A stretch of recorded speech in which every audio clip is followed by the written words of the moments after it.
ನೀವೇನಾದರೂ ಇದೇ ಮೊದಲನೇ ಬಾರಿಗೆ ತಿರುಪತಿಗೆ ಹೊರಟಿದ್ದೀರಾ, ಗೈಡ್ ಮಾಡೋಕ್ಕೆ ಯಾರೂ ಜೊತೆಗಿಲ್ವಾ? ಹಾಗಾದರೆ ಈ ವಿಡಿಯೋ ಸಂಪೂರ್ಣವಾಗಿ ನೋಡಿ.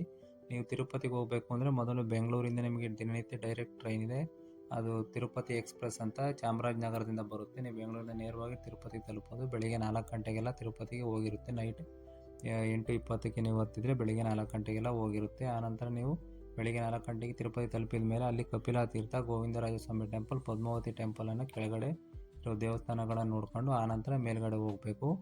ಮೇಲ್ಗಡೆ ಮೆಟ್ಲು ಮುಖಾಂತರ ನಾವು ಹೋಗ್ಬೋದು ಅಥವಾ ಬಸ್ ಮುಖಾಂತರ ನಾವು ಹೋಗ್ಬೋದು. ಹೋದ ನಂತರ ನೀವು ಮೇಲ್ಗಡೆ ನೇರವಾಗಿ ತಿರುಮಲ ವೆಂಕಟೇಶ್ವರ ಸ್ವಾಮಿ ದರ್ಶನಕ್ಕೆ ಹೋಗಿಲ್ಲ. ಮೊದಲನೇದಾಗಿ ವರಹಸ್ವಾಮಿ ಟೆಂಪಲನ್ನು ದರ್ಶನ ಮಾಡಿ ಆನಂತರ ವೆಂಕಟೇಶ್ವರ ಸ್ವಾಮಿ ಟೆಂಪಲಿಗೆ ದರ್ಶನಕ್ಕೆ ಹೋಗಬೇಕು.